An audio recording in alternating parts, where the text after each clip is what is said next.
everyone and welcome to Whiskey Wednesday. Today we get to talk about a whiskey that I've been wanting to exist and to own for a very long time. It's Jack Daniel's single barrel proof. Now this will have a particular batch number. It was bottled on the 31st of January last year, so it's quite an old batch. But it's 64.5%, which you don't get with a lot of regularly available cash strength bourbons in any way at all. Things like Blanton Single Barrel sells out instantly, Elijah Craig Barrel Proof moves quicker than the Earth does, and the Buffalo Trace Antique Collection is pretty much non-existent. Maker's Mark cash strength is not in airports anymore. So this thing is just ridiculous at the point.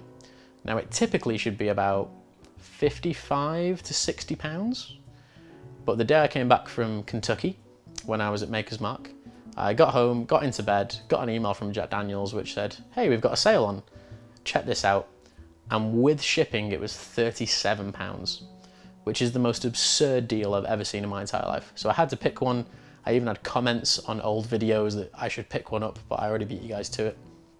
And here it is, this beautiful gold label, a colour which rivals most old sherry single malt whiskies and like old cognacs. There's not much to tell you. It's Jack Daniel's. It's a very well-known brand. I love this brand. It's a brand that's very near and dear to my heart in many different ways. The number 7 and the regular single barrel have aided me in many fine points in my life, but I will leave those stories aside, not for this video. But we're going to talk about smell, we're going to talk about taste, and why this whiskey is just very, very impressive overall. So, the smell.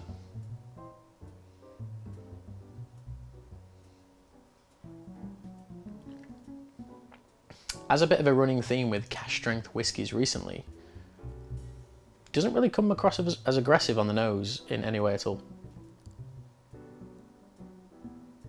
What I would describe it as is, it smells a lot like a rye whiskey. It's quite nutty. It's got this kind of dry peanut, like peanut butter, peanut brittle kind of thing to it. Kind of drying, slightly salty. And then underneath that, there's not really a huge hit of caramel or vanilla or like coconut, all these typical bourbon notes. What I do get is oak. I get freshly charred, wet oak. It's something that's been sat in a barrel house in Tennessee for like 6 to 8 years. The weather's kind of tore it up. It's had sun shining on it for numerous times. It's worn and it's torn, and you can kind of smell the abuse of weather through this thing.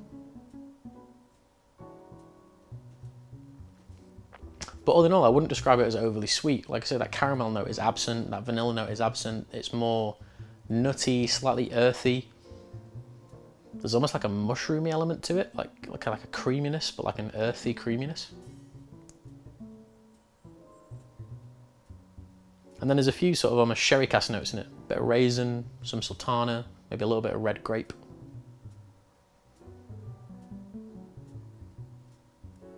But certainly not something that you would expect as an American whiskey, let alone a Tennessee whiskey.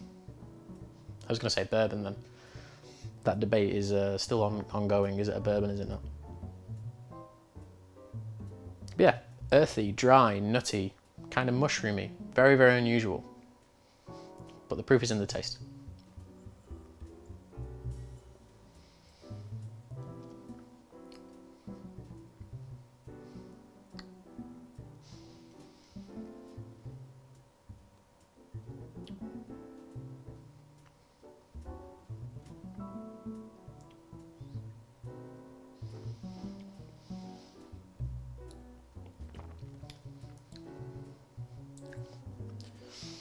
Now the booze doesn't really come through until the end. Very similar to something like a Stag Junior or Tom Handy.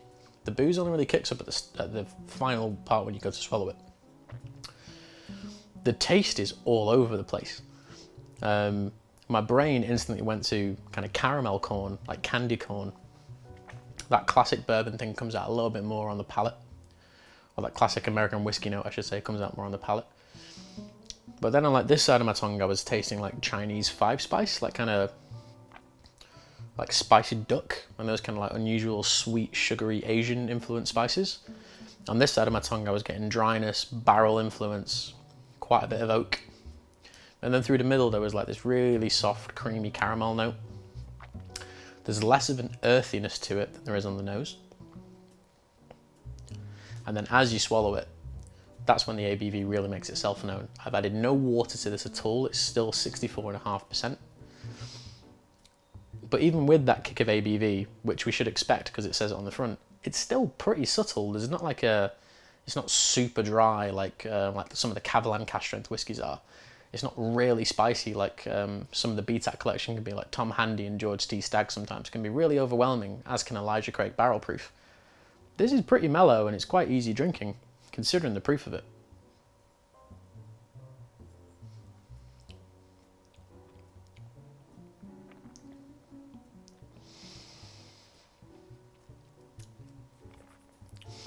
It fizzes at the side of your tongue with like a little bit of astringency, and I'm almost getting like a balsamic note off it. A tiny bit of sourness, a tiny bit of tartness, a nice bit of sweetness, and just an overall balanced flavour.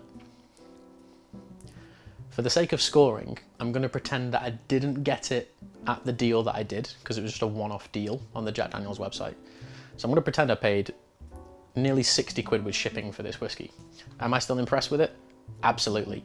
But you guys know that I'm a bourbon fan. I love American whiskey. That's a straight 9. The subtlety of it, the pricing of it, considering other cask strength whiskies in the bracket, the availability of it, which is pretty much all the time, and the fact that it's from a brand which is now getting into this almost renaissance stage of releasing really cool, different and unusual whiskies. It walks the table with a 9, hands down, at 37 or at £60. And it's just genuinely lovely. Please check it out if you haven't already. It's not going to break the bank. It's something different. And if you like bourbon, or Tennessee whiskey, sorry, just check it out because it is lovely.